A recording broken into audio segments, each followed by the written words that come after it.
Bulk modulus के बाद liquid की एक और प्रॉपर्टी है कि लिक्विड जब फ्लो करता है, बहता है, तो वो अपने ही अंदर अपने आप को ही रोकता है और फ्रिक्शन की फोर्स डेवलप करता है ताकि उसकी मोशन डेवलप ना हो सके।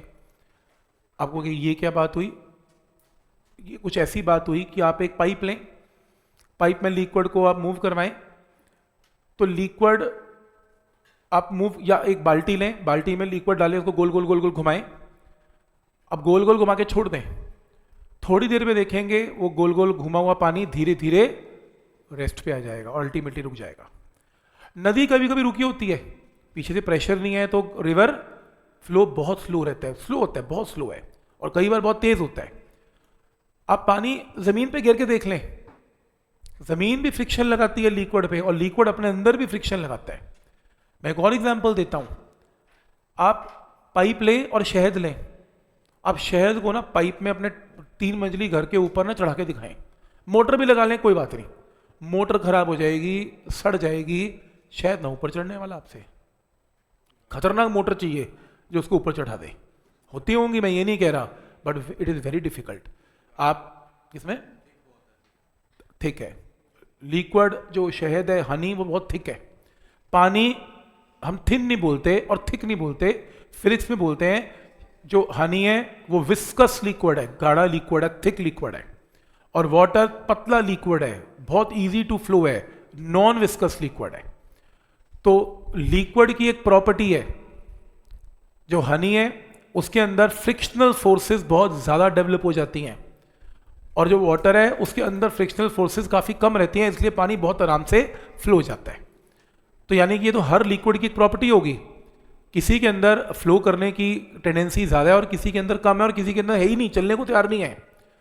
तो जो थिक लिक्विड है उसके अंदर फ्रिक्शनल फोर्सेस बहुत ज्यादा हैं, और जो नॉन विस्कस लिक्विड है उनमें फ्रिक्शनल फोर्सेस बहुत कम है, तो जिस वजह से उनके फ्लो में डिफरेंस देखा जाता है। इस प्रॉपर्टी को, जिस प्रॉपर्टी में लिक्विड अपने ही अंदर अपने आप को रेजिस्ट करता है, फ्लो करने के लिए रोकता है, इस प्रॉपर्टी को विस्कोसिटी बोलते हैं। किसी की विस्कोसिटी ज्यादा है, जैसे शहद की बहुत ज्यादा है, बहुत ही ज्यादा है, पानी की बहुत कम है, ब्लड की भी कम है, ब्लड भी आराम से वेसल में मूव करता है। तो पॉइंट समझ में आ रहा है? तो क्या है viscosity? Viscosity is the property of fluid by virtue of which an internal force of friction comes into the play.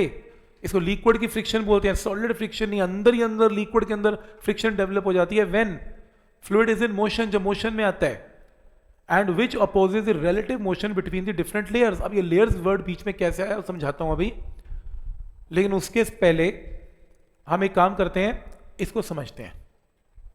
जब एक लिक्विड फ्लो करता है तो लिक्विड के ना मॉलिक्यूल्स होते हैं, है ना, हम अपने लिक्विड को मॉलिक्यूल करोड़ों मॉलिक्यूल्स की फॉर्म में देख सकते हैं। अब जो टॉप के मॉलिक्यूल्स हैं वो ना एक जैसा फ्लो करते हैं, रिवर की जो टॉप की सरफेस है वो एक जैसे फ्लो में रहती है। आप थोड़ा सा नीचे जाएं उसका फ्लो स्लो हो जाता है, अब और नीचे डेप्थ में जाए रिवर के, फ्लो और स्लो हो जाता है। समुद्र का पानी ऊपर से एकदम बहुत लहरें आती हैं, आप डीप में जाए ना लहर ही नहीं है, बिल्कुल आराम से स्टिल है पानी। बहुत नीचे जाए खड़ा हुआ, ऐसा लगता है समुद्र चल ही नहीं रहा, बिल्कुल वहीं पर है, कोई हवा भी नहीं चल रही, कुछ नहीं, बिल्कुल शांति है। तो इसका मतलब क्या है कि ऊपर के पानी की वेलोसिटी ज्यादा है, फिर कम, फिर कम, कम कम, और ग्राउंड पे तो बिल्कुल ही जीरो, क्योंकि ग्राउंड तो लिक्विड को मूव ही नहीं करने दे रहा। तो पॉइंट समझ में आ रहा है? तो हम क्या करते हैं इस चैप्टर में, हम मॉलिक्यूल्स की जगह लेयर्स की फॉर्म में लिक्विड को स्टडी करते हैं कि एक जैसे अगर मॉलिक्यूल, टॉप लेयर के मॉलिक्यूल एक जैसे हैं, वो एक लेयर है, नेक्स्ट मॉलिक्यूल की स्पीड डिफरेंट है, एक जैसी स्पीड है पर डिफरेंट है, तो वो एक लेयर है। नेक्स्ट मॉलिक्यूल की स्पीड स्लो है, वो एक लेयर है। तो देख रहे हो ये लेयर्स है। तो इसलिए आपको डायग्राम समझ में आ रहा है, ये लेयर की वेलोसिटी मैक्स है, फिर कम, फिर कम, फिर कम, कम कम कम और जीरो। अब there is some relative motion, एक लेयर तेज भाग रही है, एक लेयर स्लो भाग रही है। ये लाखों करोड़ों मॉलिक्यूल्स और ये भी लाखों करोड़ों मॉलिक्यूल्स हैं, और आपस में मॉलिक्यूल्स क्या लगाते हैं, आपस में फोर्सेस लगाते हैं, पकड़ के रखा हुआ है। ये ऊपर की लेयर है, ये नीचे की लेयर है, ये देखो पकड़ा हुआ है, बॉन्ड बने होंगे या मॉलिक्यूलर फोर्सेस तो होती हैं। ये वाला मॉलिक्यूल तेज भागना चाहता है और ये इसको पकड़ के रखे, मैं नहीं भागना चाहता। अब देखो ये भागने को तैयार नहीं है, ये भागने को तैयार है, तो देयर इज सम फ्रिक्शन। यहां पर क्या आ गई? फ्रिक्शन, रुकावट आ गई। तो इसमें रुकावट आ गई, उसे बोलते हैं लिक्विड के अंदर फ्रिक्शन। तो हम इसको कैसे स्टडी करते हैं? हम ऐसे स्टडी करते हैं, हम लिक्विड को लेयर्स की फॉर्म में लेते हैं। हम कहते हैं पूरी लेयर आगे जा रही है और ये जाने को तैयार नहीं है, स्लो मूव कर रही है, there is some relative motion between the layers, जिस वजह से यहाँ पर एक ऑपोजिट फोर्स डेवलप हो जाती है इनकी मोशन के ऑपोजिट, और इस फ्रिक्शनल फोर्स को विस्कस फोर्स बोलते हैं। लिक्विड की फ्रिक्शन को लिक्विड फ्रिक्शन नहीं बोलते, सॉलिड की फ्रिक्शन को फ्रिक्शन बोलते हैं, लिक्विड की फ्रिक्शन को विस्कस फोर्स बोलते हैं। ठीक है, होती लिक्विड की फ्रिक्शन है पर नाम इसका विस्कस फोर्स है। तो इसलिए इसने क्या लिखा कि relative motion between the different layers, तो कोई तेज चल रहा है, कोई स्लो चल रहा है, जिस वजह से फ्रिक्शन डेवलप हो रही है। फिर कह रहा है बैकवर्ड ड्रैगिंग फोर्स, जो पीछे की ड्रैगिंग फोर्स है, रोकने की फोर्स है, फ्रिक्शनल फोर्स है। इस फ्रिक्शनल फोर्स को अंडरलाइन करो, इसको क्या बोलते हैं? Viscous drag. विस्कस ड्रैग याद है, यूनिट्स एंड डायमेंशन में टर्म यूज होती थी, विस्कस ड्रैग या विस्कस फोर्स। ये लिक्विड की फ्रिक्शन है और ये कैसे एक्ट करती है? Tangentially on the layers of the fluid. ये देखो, ये दो लेयर्स हैं, ये ना दूर दूर दिखा रखी हैं, दूर नहीं है, ये एक के ऊपर एक है, समझाने के लिए दूर है। तो अगर ये चिपका दें तो ये फ्रिक्शनल फोर्स क्या है इनके? टेंजेंशियल है, ऑपोजिट है और टेंजेंशियल है। तो पॉइंट नंबर 1 क्लियर है यहां तक। पॉइंट नंबर 2, कोई कहता है कैसे मान लूं कि लिक्विड की फ्रिक्शन है? तुम तैर के देख लो। जब आप स्विम करते हो किसी लिक्विड में तो आपको लिक्विड मूव करने से रोकता है, बहुत जान लगती है, लिक्विड को पुश करना पड़ता है और आप कॉन्टिन्यूसली स्पीड मेंटेन कर नहीं पाते, तो आपकी स्पीड क्या हो जाती है? स्लो, क्योंकि लिक्विड क्या लगा रहा है? फोर्स ऑफ फ्रिक्शन, आपकी बॉडी के ऊपर भी लगा रहा है। तो इस फ्रिक्शनल फोर्स को बोलते हैं viscous drag. Point number 2 clear. और सेकंड एग्जांपल दे दिया, when I stir a liquid content in a beaker, beaker के अंदर लिक्विड को घुमा रहा हूं मैं इन अ ग्लास, घुमा घुमा के छोड़ दिया, अल्टीमेटली लिक्विड किस पे आ गया? एट रेस्ट, क्योंकि लिक्विड अपने अंदर ही अपनी मोशन को क्या कर रहा है? अपोज कर रहा है। क्लियर है यहां तक? अब पेंट की बाल्टी में पेंट को घुमा लो, बहुत जान लगती है घुमाने में, क्योंकि विस्कस है। पानी आराम से घूमेगा, नॉन विस्कस है। तो यानी कि लिक्विड पे मैटर करता है कि लिक्विड कैसे है। नेक्स्ट टॉपिक है कोफिशिएंट ऑफ विस्कोसिटी। सुनी हुई है? कहां? Units and dimension. जो कहीं नहीं सुना वो यूनिट्स एंड डायमेंशन में सुना है। सबसे ज्यादा यूज होने फॉर्मूला यही है, ml-1 t-1 ईटा, याद है? वही है, यूनिट्स एंड डायमेंशन का ही टॉपिक है ये। तो इसके अंदर क्या मेंशन्ड है? कोफिशिएंट ऑफ विस्कोसिटी के अंदर मान लो आप बहुत सारी लेयर्स हैं लिक्विड की, उनमें से कोई भी 2 लेयर्स मान लो ये एक लेयर है, ये एक लेयर है। तो पानी की लेयर्स हैं, लिक्विड की लेयर्स हैं, और एक की वेलोसिटी क्या है? v, और एक की वेलोसिटी क्या है? v plus dv। मतलब ये इमीडिएटली ऊपर लेयर है, एक लेयर के इमीडिएटली ऊपर की लेयर है, और दोनों में वेलोसिटी का अंतर है। इसकी वेलोसिटी ज्यादा होगी, इसकी वेलोसिटी थोड़ी सी कम होगी। तो अगर इसकी v है तो इसकी v प्लस dv है। तो अगर ये दोनों आगे मूव कर रही हैं तो फोर्स ऑफ फ्रिक्शन कहां काम करेगी? पीछे, F। इस F को क्या बोलते हैं? फोर्स ऑफ विस्कोसिटी या विस्कस ड्रैग या विस्कस फोर्स। लिख लो, और viscous force, force of viscosity और विस्कस फोर्स और viscous drag. Force of viscosity या विस्कस फोर्स या विस्कस ड्रैग।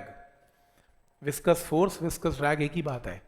और इन शॉर्ट इसे बोलते हैं force of friction of liquid. Liquid की फ्रिक्शन है ये जो लिक्विड की फ्रिक्शन है, ये ऑब्जर्व किया गया है कि लिक्विड की फ्रिक्शन किस पे डिपेंडेंट है? एरिया पे डिपेंडेंट है।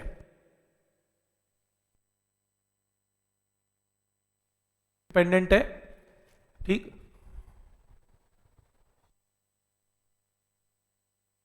लेयर का एरिया अगर A है तो ये एरिया पे डिपेंडेंट है। जितना बड़ा एरिया होगा उतना ही एरिया नीचे का भी बड़ा होगा। बड़े एरिया में करोड़ों मॉलिक्यूल्स हैं, करोड़ों मॉलिक्यूल्स को पकड़ के रखेंगे तो फोर्स ऑफ फ्रिक्शन ज्यादा है। अगर लेयर छोटी है तो लाखों मॉलिक्यूल्स हैं, हजारों मॉलिक्यूल्स हैं, हजार के बॉन्ड कम है, करोड़ों के ज्यादा हैं, तो इसलिए फोर्स ऑफ फ्रिक्शन बड़े एरिया में ज्यादा है। और नेक्स्ट ये डिपेंड करती है वेलोसिटी ग्रेडियंट। इसको ब्रैकेट में लिखो, dv/dx को लिखते हैं वेलोसिटी ग्रेडियंट। dv/dx के ब्रैकेट में लिखो वेलोसिटी ग्रेडियंट। dv/dx के ब्रैकेट में वेलोसिटी ग्रेडियंट। पेपर में आएगा फाइंड वेलोसिटी ग्रेडियंट, तो मतलब क्या निकालना है? dv/dx। मतलब इन 2 लेयर्स में नीचे की सरफेस से इसकी हाइट क्या है? x, और नीचे की सरफेस से इसकी हाइट क्या है? x plus dx। मतलब दोनों के बीच में डिस्टेंस क्या है, dx। तो अगर आप एक लेयर से दूसरी लेयर में जाएं तो डिस्टेंस ट्रेवल कितना है, dx, और वेलोसिटी का अंतर कितना है, dv। तो माइनस करो इसमें से dv, माइनस करो इसमें से इसमें dx। तो कितना वेलोसिटी में डिफरेंस है after covering a distance of dx, इस रेशियो को बोलते हैं वेलोसिटी ग्रेडियंट।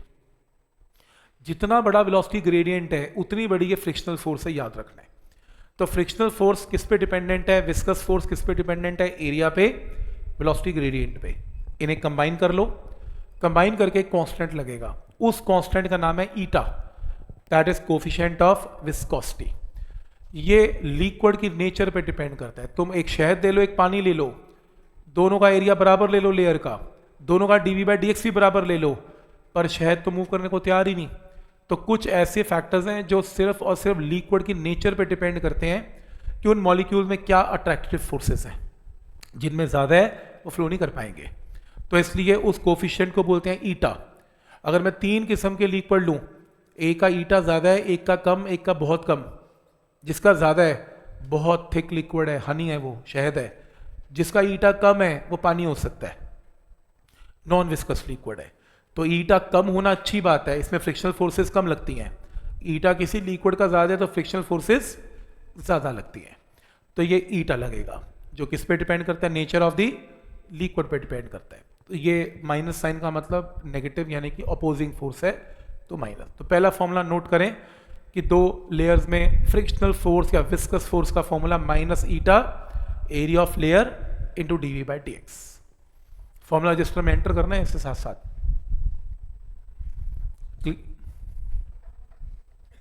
जाओ ठीक है।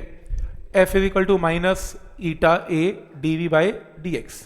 CGS यूनिट ईटा के क्या है, पॉइस। SI यूनिट क्या है, डेका पॉइस। और अगर कन्वर्जन करनी पड़ जाए तो एक डेका पॉइस 10 इंटू 1 पॉइस है, तो इसे रिमेंबर करेंगे। नहीं तो अगर पॉइस में गिवन है CGS में काम कर देंगे, छोड़ो। बट पॉइंट समझ में आ रहा है यहाँ तक, याद करना है फॉर्मूला। तो ये विस्कस फोर्स का फॉर्मूला है। डिफरेंस है, जो विस्कस फोर्स है ये किसके लिए टर्म यूज करते हैं, लिक्विड के लिए। Viscous force force of friction of a liquid है, और ये कौन सी है, ये सॉलिड फ्रिक्शन जो फोर्स ऑफ फ्रिक्शन में करके आए हो।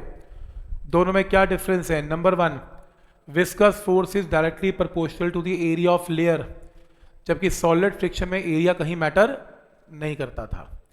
नेक्स्ट है, it is independent of normal reaction, जबकि solid friction depends upon normal reaction. दोनों में अंतर है, दोनों के फॉर्मूलाज डिफरेंट है। क्लियर है यहां तक। वेरिएशन, विस्कोसिटी कैसे चेंज होती है टेम्परेचर एंड प्रेशर के साथ, ये प्रॉपर्टी आपको याद रखनी है। इसके बारे में बहुत डिटेल नहीं है, बस 2 लाइनें याद रखनी है। पेपर में आ जाए कि टेम्परेचर, किसी भी लिक्विड, कोई लिक्विड लें, उसका टेम्परेचर बढ़ा दें, वो गाढ़ा लिक्विड है, वो थिक लिक्विड है, उसका क्या होगा, विस्कस लिक्विड का क्या होगा। When liquid is heated, kinetic energy of its molecules increases, तेज से भागते हैं मॉलिक्यूल्स, जिससे कि विस्कोसिटी क्या होती है, डिक्रीज। भागेंगे तो फिर विस्कोसिटी डिक्रीज, नहीं भाग पाए तो विस्कोसिटी इंक्रीज।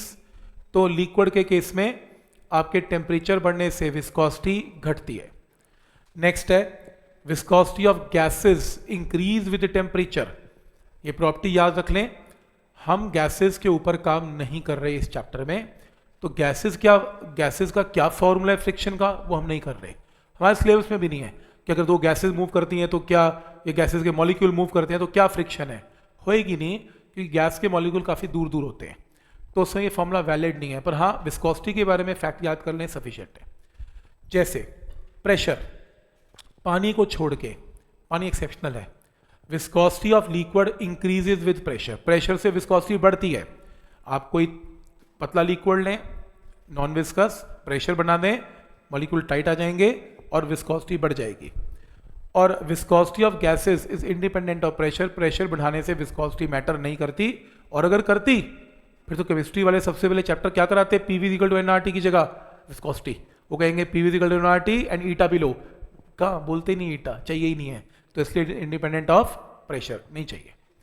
तो ये फैक्ट्स आपको याद करने हैं।